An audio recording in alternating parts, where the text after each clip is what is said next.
they're sick. And as the evening approached, Jesus, his disciples came to him and suggested he send the crowds away to get something to eat. And this is where we see the miracle of feeding of the 5,000, which really was probably more like, 12 or 13,000 because it didn't account for women and children. It just accounted for men. But this first crowd, in Matthew, Mark, and Luke, it tells us that they followed him. But in John, it tells us that they followed him because of the healings he had performed. They were attracted to him for that. So to truly understand John's gospel, we need to account for a philosophy called Gnosticism. Now, Gnosticism held that God is absolutely good and matter is absolutely evil. And the big problem in explaining, the biggest problem is in explaining the universe and where the universe comes from. How could a good God create such a material universe? The Gnostics imagined a series of beings coming out of God in descending order. Each being had less deity than the previous one, and the lowest one possessed enough deity to create, but too little to be able to create equal matter. And when the Gnostics came into contact with Christianity, they identified Christ as this lowest being. And this cut right through our Christian faith. Many New Testament books oppose Gnosticism. John, for instance, that we're in now, 1 John, and Colossians all opposed it. One group of Gnostics, there were kind of two camps, held that Christ only seemed to have flesh and blood, denying his humanity. The other group held that he neither was born nor did he die. They just believed that Christ came upon Jesus, which is confusing to me, at his baptism. It could even kind of be said that it possessed him. It's a strange belief system. And they denied Jesus' deity. So one group denied his humanity, one group denied his deity. And much of this belief system is too strange for me to kind of wrap my mind around. But this is why John wrote in the manner that he did. Now, as we previously mentioned, the gospel had already spread throughout the Gentile world. And with Greeks in mind, John began with a rather philosophical introduction. Now, though John's gospel is without question Hebrew in nature, he introduced it in a way that would appeal to the Greek mentality. He wanted to prove that Jesus of Nazareth was the divine Son of God.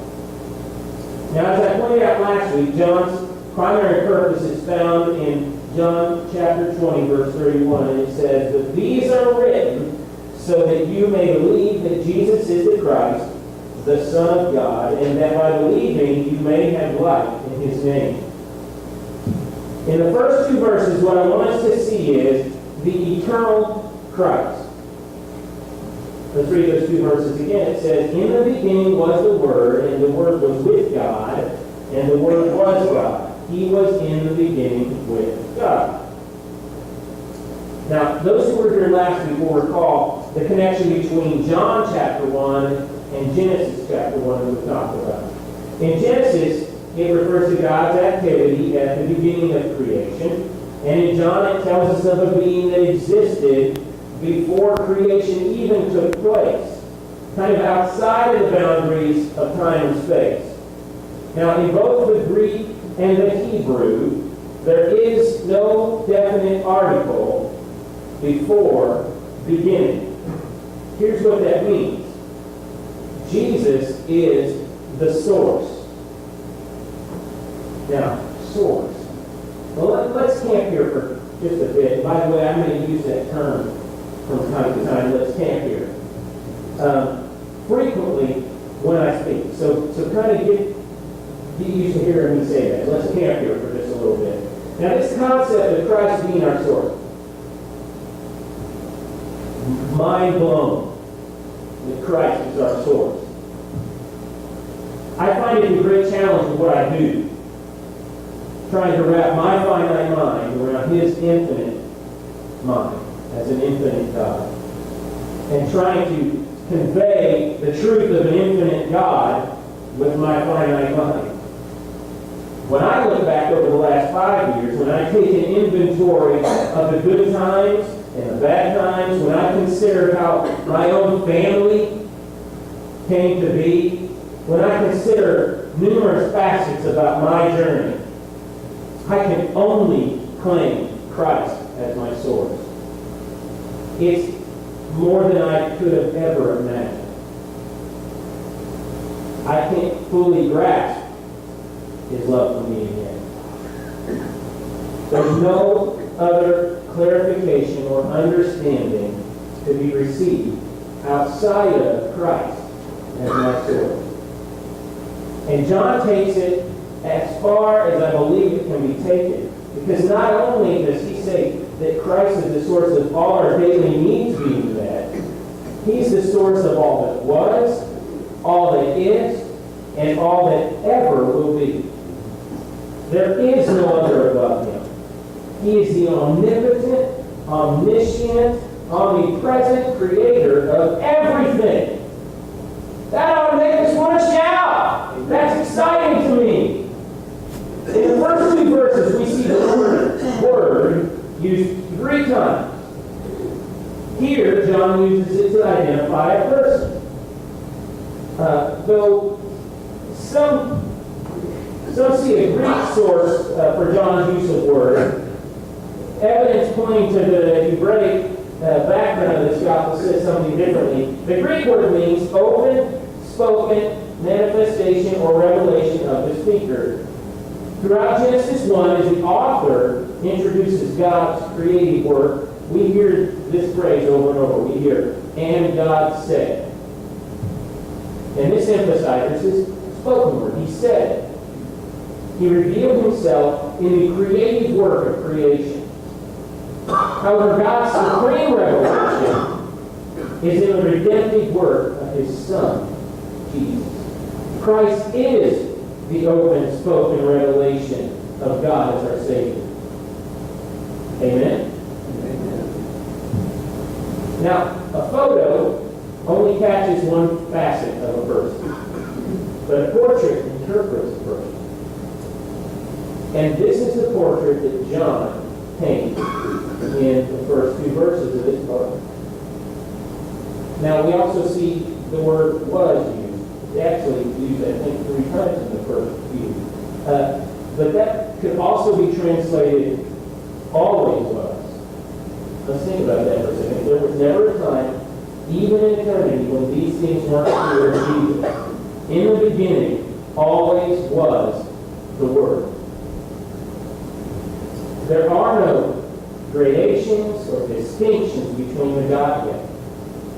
The one God reveals himself as Father, Son, and Holy Spirit.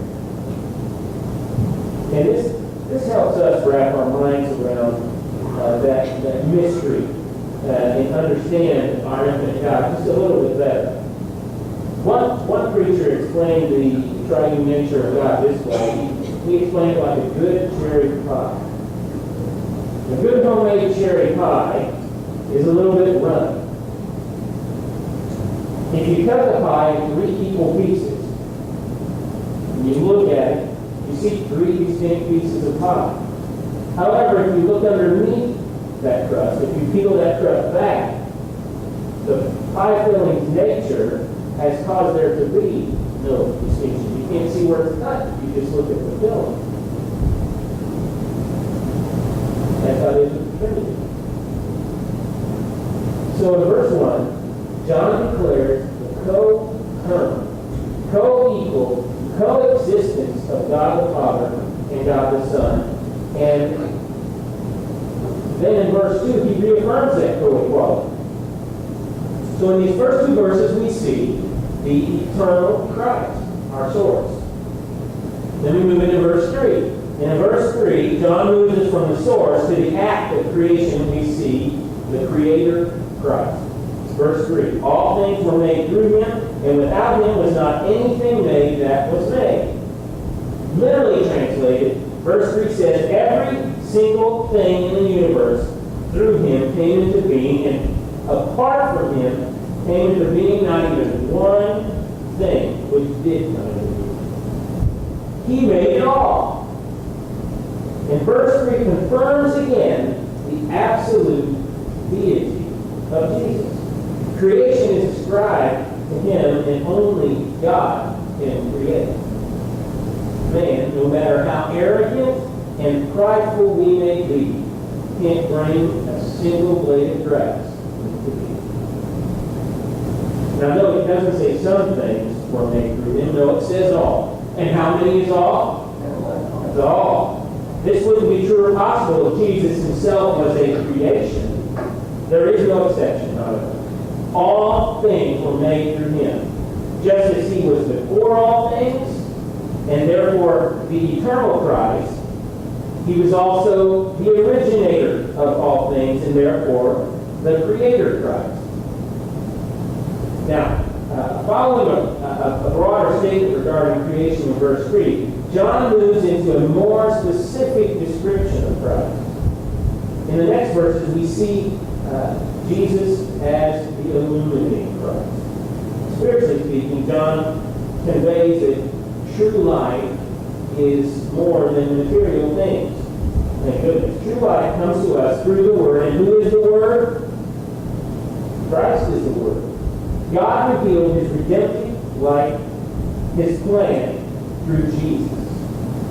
Literally, what's it saying in verse 4? In him was life, and the life was the light of men. And it's even grammatically appropriate that life and light are interchangeable. Now, we already know that the light is available to all people. Now, how many is all again? All. We see this struggle now in verse 5 where it says, the light shines in the darkness, and the darkness has not overcome it. And you remember the Gnostics I spoke of earlier. John no doubt wrote this way because the Gnostic philosophers used the term light and darkness. He wasn't sourcing the Gnostics in this passage, but he was writing to or with them in mind. The picture verse 5 paints is that evildoer does its best to extinguish the light. But he, Jesus, the light, keeps on shining. And as we continue reading in this morning's passage, we see John now insert a note about John the Baptist. We know that the familiar relationship that John and Jesus had is found in Luke. John and Jesus were cousins. John is recording in verses 6 through 8 as being Jesus' forerunner. He calls John a witness, saying he came to bear witness about the light, that all might believe through him. He was not the light, but came to bear witness about the light. And I think it's important to note that he clarifies that he himself is not the light. Because if you look back in the passage, when we study all this, there were some who thought John was the Messiah. But John clarifies this, and in later verses he's going to expand on this more. Now in verse 9, John returns to his main theme, saying this: the true light, which gives light to everyone, was coming into the world. And he clarifies this in subsequent verses, that it doesn't mean that everyone will accept the light. In essence, Jesus provides light for all those who will receive it. Jesus is the illuminating Christ. Now, why is it important to understand these truths? Why does it matter if Jesus is the eternal creator and illuminating Christ? Why do we suggest that new believers read and study the book of John? Here is why. Our entire faith system hinges on Jesus being who he claimed to be. If any part of this book isn't true, if Jesus' claims are even a little bit false, then it all is. If Jesus was just another prophet and not in fact the Son of God or the Messiah, we cannot be sure that any of this book is true. Here's the thing. It is true. It can be proven both academically and factually. Check out what the psalmist says in Psalm 19. I love this. The heavens declare the glory of God, and the sky above proclaims his handiwork. Day to day pours out speech, and night to night reveals knowledge. There is no speech, nor are there words, whose voice is not heard. Their voice goes out through all the earth, and their words to the end of the world. In them he has set a tent for the sun, which comes out like a bridegroom leaving his chamber, and like a strong man runs its course with joy. Its rising is from the end of the heavens, and its circuit to the end of them. There is nothing hidden from its heat. Listen to this. The law of the Lord is perfect, reviving the soul. The testimony of the Lord is true, sure, making wise the simple. The precepts of the Lord are right, rejoicing the heart. The commandment of the Lord is pure, enlightening the eye. The fear of the Lord is clean, enduring forever. The rules of the Lord are true and righteous altogether. More to be desired are they than gold, even much fine gold, sweeter also than honey, and drippings of the honeycomb. Moreover, by them is your servant warned. In keeping them there is great reward. Who can discern his errors? Declare me innocent from hidden faults. Keep back your servant also from presumptuous sins. Let them not have dominion over me. Then I shall be blameless and innocent of great transgression. Let the words of my mouth and the meditations of my heart be acceptable in your sight, O Lord, my rock and my redeemer. So he is sure, perfect, right, clean, true. How can we not believe this? Listen, church family, I'm certain, in fact, positive, that there are people who are better apologists than I am. I can think of name after name of men who are better students of the Word than I. Men of old, men of today. Many of you are likely better students than I am. I'm not an intellectual, which if you've been around me for very long, you figure it out pretty quickly. I'm not an academic. I am a sinner saved by grace. I am confident in the Word. I thought this morning, I believe with every fiber of my being that Jesus is exactly who he claimed to be, and exactly who John defined in the Word. I rest in knowing, we talked about this one minute ago, I rest in knowing that if I'm wrong, if this book is wrong, if every word I've shared with you is wrong, if men like Spurgeon, Wesley, Calvin, Graham, Moeller, David, Job, John, Phil, William, Ted, my daddy Doc, these men were or are all wrong, I've lost nothing. I die, I'm buried, and I become one day. But